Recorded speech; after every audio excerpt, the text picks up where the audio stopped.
Hey, what's up, everybody? It's Matt here, Tanks Lawn Maintenance, coming at y'all again with another one today. It is currently 11:38 a.m. Wednesday, February the 7th, 2024, year of our Lord. I'm sitting here in the kitchen at my kitchen table, just bored out of my mind. So I thought I'd come at y'all with another video. And this video, man, I wanna touch on commercial properties versus residential properties. Now, this this video is mainly directed towards people that are getting started. Maybe you're thinking about starting your own business in lawn and landscape, or maybe you've been doing this for a year or two and you're just trying to expand your business and grow a little more, and want to get into the commercial side of things. And me personally, I have both. I have very little commercial properties. Most of my business revolves around residential lawn care. But I want to get into the ins and outs and the comparisons of the two. Now, with residential properties, you're going to typically make more money per service on residential properties. And what I mean by that is your residential properties, you can give the customer your price, and that is your price. There is no negotiating. No matter what it is you're doing, whether you're cutting grass, trimming bushes, trimming trees, putting in mulch or pine straw, whatever it may be, your price is your price when it comes to residential properties. But I also want you to think about this too. The typical lawn care provider, at least in my area, most full-time lawn care providers that have been doing this for more than 5 years are making between $200,000 and $400,000 a year. Now, if you're going to make that kind of money and you're only focusing on residential properties, you're going to have a lot of customers. A lot of customers. You're going to have a very large clientele base. And in order for you to do that, if you're going to make $200,000 a year, you're going to have at least 100 clients. Okay, at least. And most of the time, in order for you to service 100 clients, you're going to have to hire help. Okay, that's just the way it is. I mean, there's no getting around that. But on commercial properties, especially your bigger properties, the way it works is it is a race to the bottom 9 times out of 10. Your customer, or that particular customer, is looking to lower their cost every single year, because if they lower their cost, it helps their bottom line, and their bottom line goes up, their profit margins go up. And that's really how we should all be running our business. But your large commercial clients have got this down to a science, and they've become very good at it over the years. Now, we'll just say a company like CVS, for instance, okay? You know how big the parking lots are at most CVS's. You know how much grasses most of their lots are cookie cutter lots. You know, most of them have the same amount of grass. Most of them have the same size parking lots. And, you know, the only thing that might change is their landscaping layout, like bushes, mulch, trees, different things like that. But they all typically have a lot of bushes to trim, a lot of trees, and when you have a lot of trees, you're going to have a lot of leaves or pine straw to clean up. Now, all of that takes time. But the thing about customers like that is they typically want to keep you around the $200 to $250 a month mark. And most of your bigger companies either want weekly service or they want service every 10 days. Now, you think about how fast you would have to be for you to be profitable to do a lot that size. Just cutting the grass. Just say all you're doing is cutting their grass.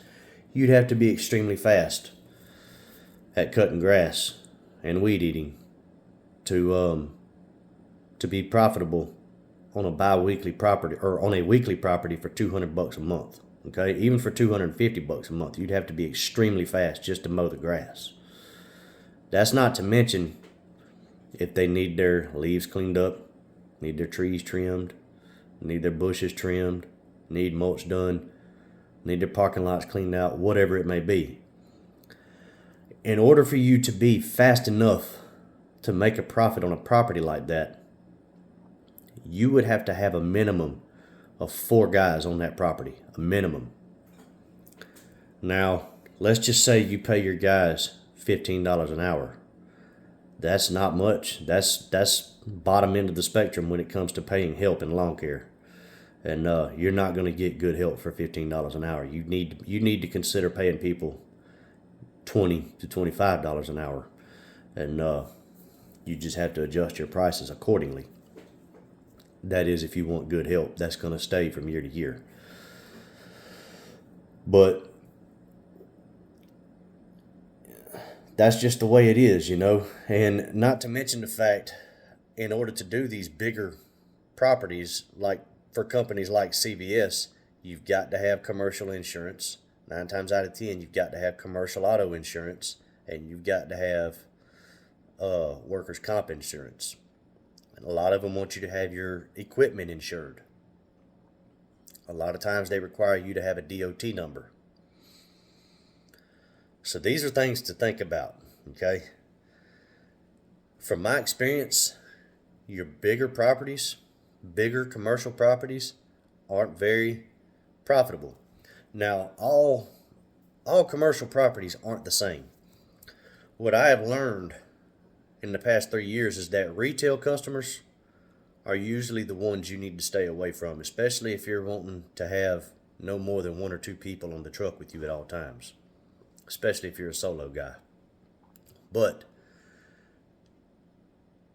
when I say retail, I mean like stores, gas stations, things like that. And I don't mean all gas stations. I mean like your bigger chain gas stations, like your Sprints, Circle K's, End Markets, Sphinx, things like that. It's probably best to stay away if you're a smaller landscaping business from companies like that. Now, if you have a company, you're making millions of dollars a year, and you have 5 to 10 trucks on the road, and each truck has 3 or 4 guys in them, yeah, those customers are right up your alley. But you're not gonna be profitable on customers like that overnight. It takes time to build up to that. But around here, for customers like that, you typically see a crew of about 8 guys on those properties, and there's usually 2 trucks. And that's just the way it is, man. That's the only way you can be profitable on a property like that. Now, if you take your restaurants, and the way the food service industry works is appearance is everything. Inside and outside of that establishment, appearance is everything. Your restaurants, and that does include your chain restaurants, like your fast food joints, your go in and sit down restaurants, some of your high end restaurants. Those are typically willing to pay more. And some of your mom and pop gas stations or independent owned hotels, things like that. Those are people that are willing to pay more. For one, your restaurants, appearance is everything for them. And for 2, your smaller independent businesses, they believe in buying local. They don't believe in shopping and using services from your bigger corporations.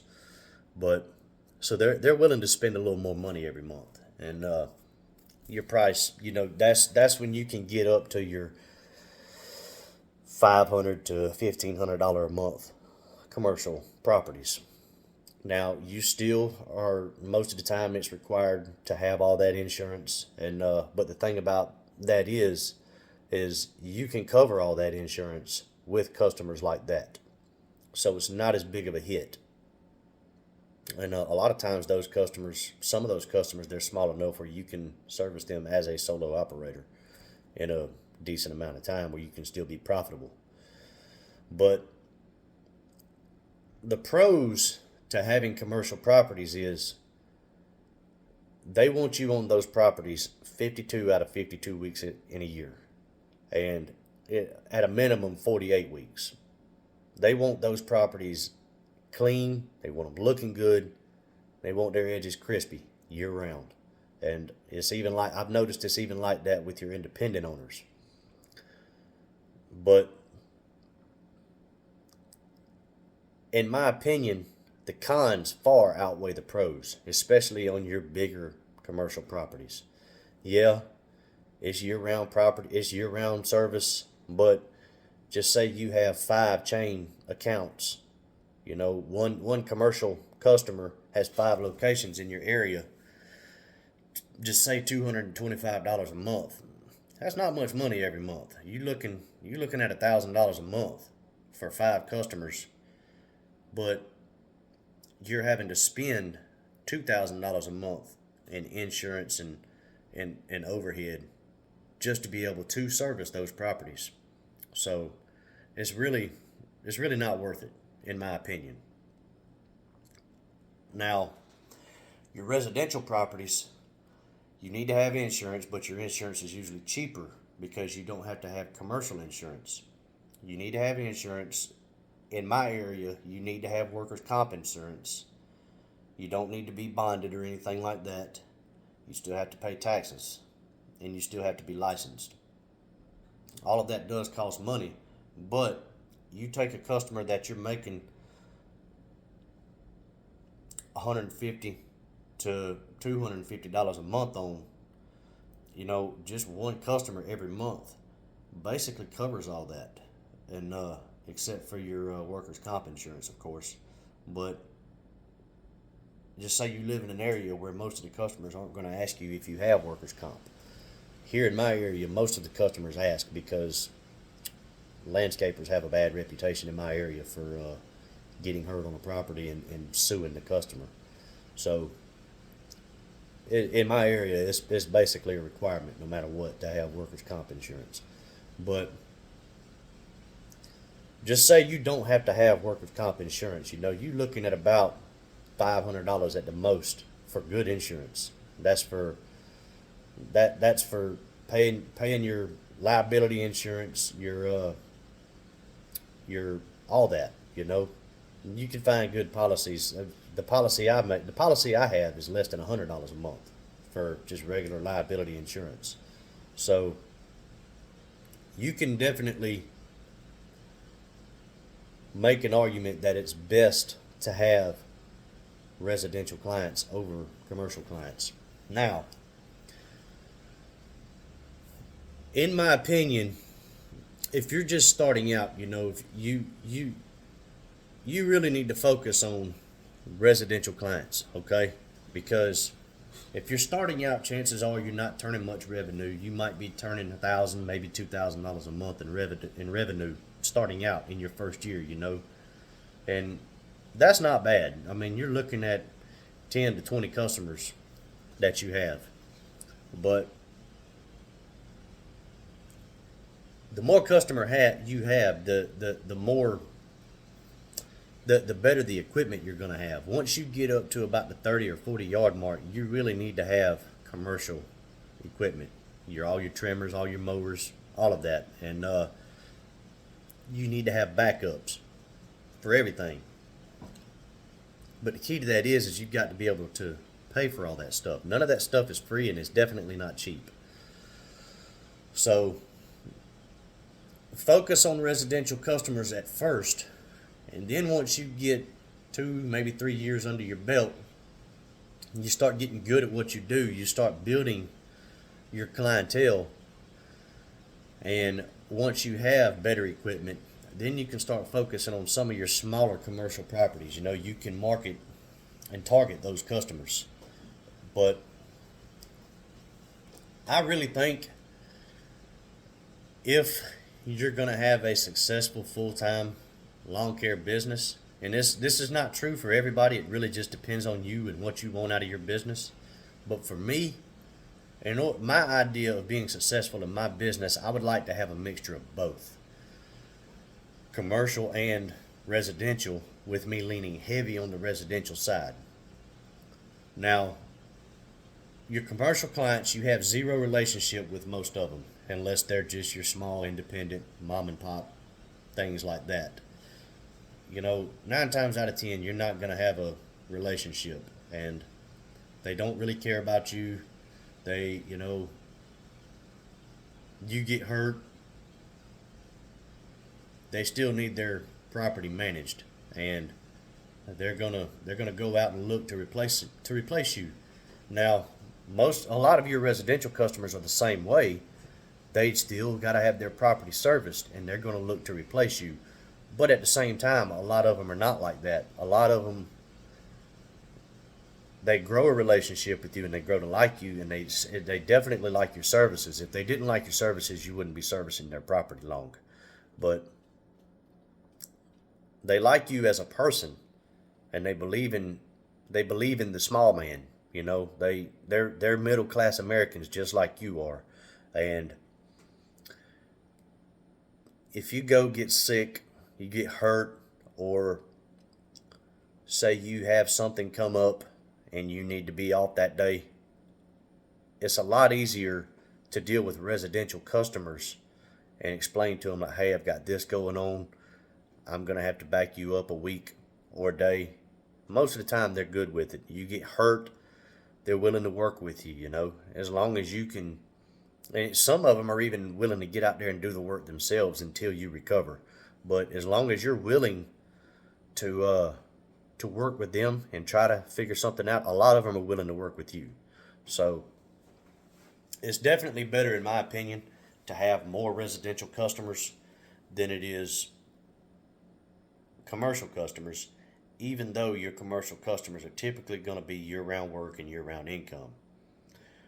And also, another thing to think about is, just say you have 5 chain restaurants, like a friend of mine, for instance, okay? He has all of the Popeyes in my area within an hour of where we live, okay? All of them. And I want to say there's 15 of them. Now, this guy's making between $350,000-$400,000 a year, and his biggest customer by far is Popeyes. You know, he has everything on their property. He has the window cleaning, the pressure washing, the landscaping needs, all of it. And he's making over $200,000 a year just off of Popeyes. Okay? Now, just say something happens and for some reason Popeyes decides to shop around. Say they go out and get a cheaper, somebody that can do the exact same thing he's doing for cheaper. Or say they're upset with him for some reason and they decide to drop him. That's 50% of his income, 50% of his revenue. That's something to think about. That's something to raise your eyebrows at. So